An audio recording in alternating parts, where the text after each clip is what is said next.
Hello, boys and girls.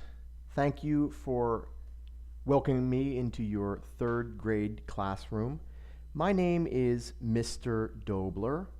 I am the father of Libby Dobler, who is a student in your classroom. And I'm here to talk to you today about what I do for a living, which is to be a lawyer. Now, there are lots of different types of lawyers. You know that if somebody told you that they were a teacher, that could mean that they were a math teacher, or that could mean that they were a computer teacher, or that could mean that they were a gym teacher. In the exact same way, if somebody tells you that they are a lawyer, that might mean that they are a lawyer that helps make movies, or that could mean that they are a lawyer who helps somebody when they buy a house, or that could mean that they are a lawyer who helps decide what happens when somebody dies. So, if there are all of these different types of lawyers, what is it that a lawyer actually does? Well, the base word of the word lawyer is law. Even though we don't really say it that way, we don't say lawyer, we say lawyer, but still, the base word of lawyer is law. So the best way to say what a lawyer does is to say that they are a person who helps other people with the law. All right, well, let's talk about laws for a minute. Think. And see if you can think to yourself about what laws we all have to follow. See if you can think of some laws. Now, see if you can think about where laws come from. Now, see if you can think to yourself about where the government gets the authority to make us follow laws. And the answer to that question is the Constitution of the United States. Hundreds of years ago, these men got together and they wrote a document that was basically an agreement between themselves about how they were going to live. And the agreement that these men reached all those years ago, that applies to us in our lives today. All the laws that we follow, they all exist because of the Constitution. And you have to follow them, and I have to follow them, and even your teacher has to follow them. Everybody has to follow the laws, and everybody has to follow the Constitution. Now, I know that you have been studying the Constitution this week, and I want you to know that those of us who work with the law, we study the Constitution every single day. The lessons that your teacher has been giving you about the Constitution, they form the cornerstone of what lawyers do on a daily basis. There is not one single day that goes by where somebody at my law firm doesn't use the word Constitution. We ask each other questions such as, is this law constitutional? Does the Constitution give the government permission to do that? Is the judge following the procedures in the Constitution? Those are the types of questions that we ask. And all of them are asking about what the Constitution says. So, if you are interested in a job when you grow up that has anything to do with the law, whether that's being a police officer who enforces the law, or it's being a lawyer who helps people with the law, or it's being somebody in the government who makes the laws. If you're interested in a job that has anything to do with the law, you have to understand the Constitution And that's exactly what your teacher has been teaching you this week. And I want to underscore the importance of those lessons that she's been giving you, because they are important in what I do every day. All right, let me change gears for a second here. I told you there were all of these different types of lawyers, right? I said you could be a movie lawyer. I said you could be a real estate lawyer. I said you could be a wills lawyer. What kind of lawyer am I? Well, I'm none of these. I am what's called a trial lawyer, which is a fancy way of saying that my work relates to trials in courtrooms. Lots of times, what that means is that somebody has gotten arrested by the police, and we're using a trial to find out if that person is guilty or innocent. And why do we do this?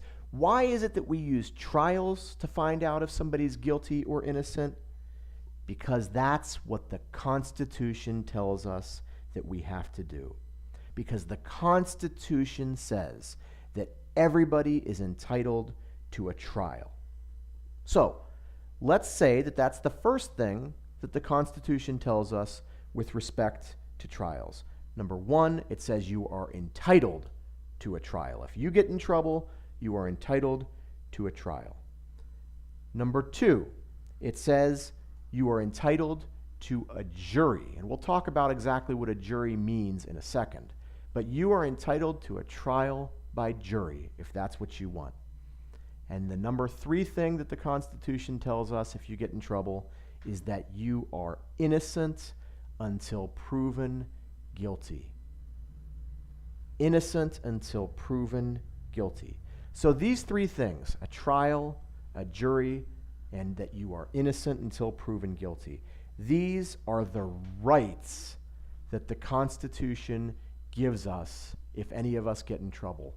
Rights is a fancy word for things you are entitled to.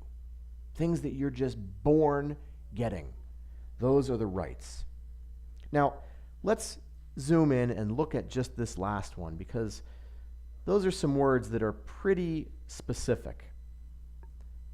Think and see if you can say in your head what innocent until proven guilty means in your own words. Innocent until proven guilty is such an important concept.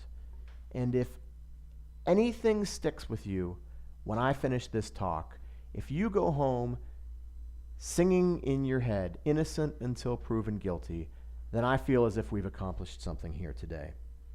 Innocent until proven guilty means that nobody can treat you as if you've done whatever people say you did until the police and the lawyer that helps the police can show the jury enough proof. The person who is on trial never has to prove that they didn't do it, because as far as the court is concerned, they didn't do it until the police and the lawyer that helps the police prove that they did it. Okay, now, I got the idea to come in and talk to you because my daughter told me about a book that you read recently. The book that she was telling me about was called The Trial of Cardigan Jones by Tim Egan.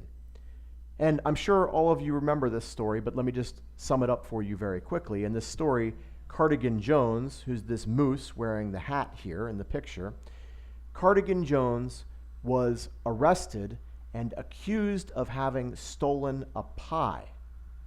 And he had a trial.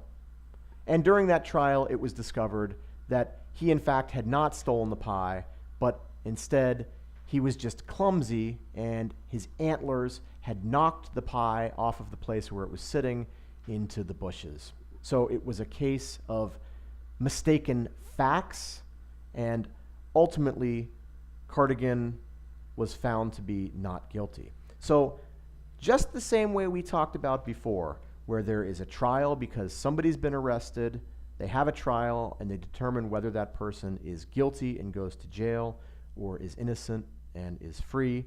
It's exactly what happened here, except it was Cardigan who was arrested, and he had his trial, and again, they determined that he was innocent and got to go free.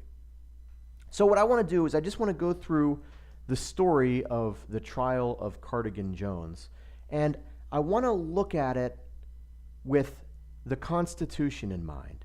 And I want to talk about these three rights that we said the Constitution gives everybody, and let's talk about how that played out with Cardigan Jones.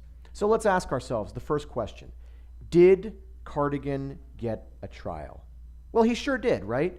We remember that in the story, they had a trial, and it was in a courtroom, and there was a judge. You see, the judge is that man wearing the black robes, sitting up very high. The place where the judge sits is called a bench. That's the judge's bench.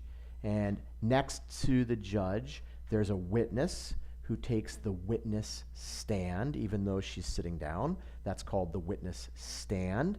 And the witness is telling the jury, they're the people over off on the side of the picture there, the witness is telling the jury what the witness saw and heard. So that's the trial, and it's in this courtroom. Now, one of the things that I think is really neat about courtrooms is that they're all different, just like people. Some courtrooms are very formal and very rigid, and some are a little bit more relaxed. Some are very clean, and frankly, some are very dirty. Again, just like people. So, for example, here is a picture of a very formal, traditional courtroom. This is from the courthouse where I had my very first trial many, many, many years ago. And this, as you can see, is a very traditional looking courtroom. You can see that the judge sits on his bench that we said before. It's right in the middle, up real high. And off on the side there is what's called the jury box, which is where the jury sits. And then right in the middle is where the lawyers sit at what's called counsel tables. So this is a very traditional courtroom. But here's a different one. This is a more modern courtroom. This is a picture of a courtroom that I used to work at in New York City. And again, you can see that the judge sits on the judge's bench, which is the highest part of the courtroom in the center of the picture there. And in this picture, we get a better view of the jury box off on the side there near the flag. And the jury sits in the jury box, and then again we see the counsel tables in the middle of the courtroom there where the lawyers sit. So two very different courtrooms, a traditional one and a little bit more modern one. But here's one that's even more different. This is a courtroom that's in downtown Pittsburgh, and look at this one. It's laid out in a circle. So the judge still sits. You can see the judge's bench off on the side of the picture there. But look at the jury box. It's not even a jury box. It's set up as a circle, and the jury all sits in a circle there. And the counsel tables are sort of in the middle, off to the side. It's very, very different. So you see these three different courtrooms, traditional, modern, and totally different. They're all different courtrooms. And I guess if we looked at the courtroom that Cardigan's trial was in, and we compared it to these other courtrooms, I guess Cardigan's courtroom would be most similar to that traditional courtroom on the top there. But maybe if you look at Cardigan's, maybe because the walls are very light, maybe you'd think that that's more similar to the more modern courtroom. But in any event, Cardigan had a trial in a courtroom with a judge and witnesses. And so then that leads us to the next question of whether or not Cardigan had a jury. Now, we already looked at this. We saw the picture. But we see in the book that a jury was formed to decide whether Cardigan stole that pie. Now, this picture is a little bit misleading because the judge is also in there. And it's important for you to understand that a judge is not a part of the jury. A judge has one particular job to do in the trial, but the jury, and only the jury, decides what happened and whether the person on trial is guilty or innocent. The judge does not do that. That is the jury's job. And part of what makes a jury so neat is that they are a group of people, and they have to make their decisions about whether a person is guilty or not guilty, about whether that person has to pay money or doesn't have to pay money. The jury has to make these decisions as a group. No one person gets to make these decisions for the jury. The judge doesn't get to make those decisions. Nobody on the jury gets to make the decisions for the entire group. The jury has to decide together. It would be as if your teacher said, "We can have an extra recess today, but it means we won't have a recess tomorrow." But you have to decide as a class. So your teacher can't make that decision. No one person in the class can make that decision. The entire group needs to make that decision. So it's the same thing with the jury. And of course, we know that in Cardigan's case, his jury decided that he was not guilty, so he got to go free. Okay, so we've decided that Cardigan had a trial, he had a jury. Let's ask ourselves about this third one. Did Cardigan get the right of being considered innocent until proven guilty? Well, ask yourself this question. When they arrested Cardigan, did some people think he did it? They sure did, right? They wouldn't have arrested him if they didn't think he did it. But was that enough to find Cardigan guilty, just that people thought he did it? No, it wasn't. How about when witnesses took the stand and they pointed at Cardigan and said that they thought he did it? Was that enough? No, it still wasn't enough, was it? And even when the text told us that folks were convinced that Cardigan took the pie, did that make Cardigan guilty? No. And why not? Because the book told us that the judge kept saying, "We still don't have any proof." And proof, boys and girls, is what is required to find somebody guilty and overcome the requirement that they are innocent until they are proven guilty. It requires proof. And since there was never any proof that Cardigan was guilty, that meant that he was what? He remained innocent, and he got to go free, just as we discussed earlier. Boys and girls, being innocent until proven guilty is the foundation of our court system. And again, I hope that you've heard me saying this phrase over and over enough today that when you go home, it's stuck in your head, and when you talk to each other on the playground, you say innocent until proven guilty, and when you watch the news or you read stories, you say to yourself, everybody is innocent until proven guilty. Boys and girls, I have got to tell you, I love my job.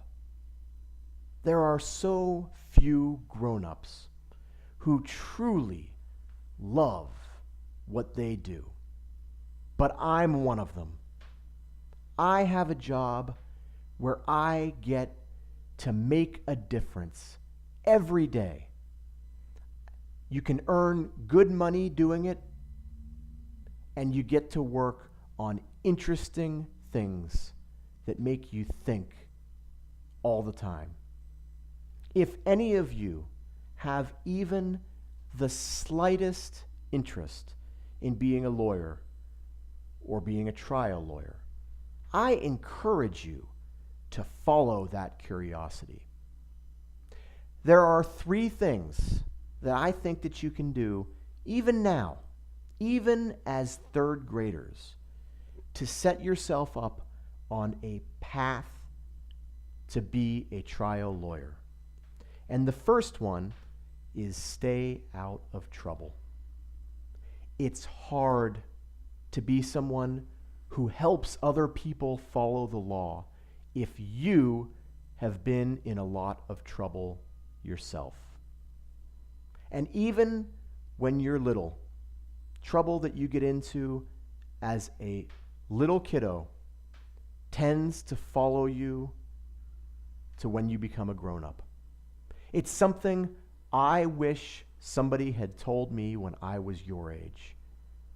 Stay out of trouble, because that trouble can affect you. It can set up your reputation as a grown-up, and it can make it more difficult to do what you want to do. So, the number 1 step if you want to be a trial lawyer is to stay out of trouble. Number 2 is work hard. Lawyers and trial lawyers work very, very long hours. My daughter will tell you that there are times when I'm on trial that I don't even come home.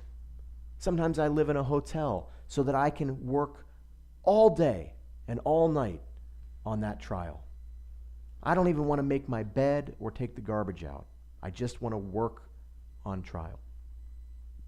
Furthermore, lawyers read a lot.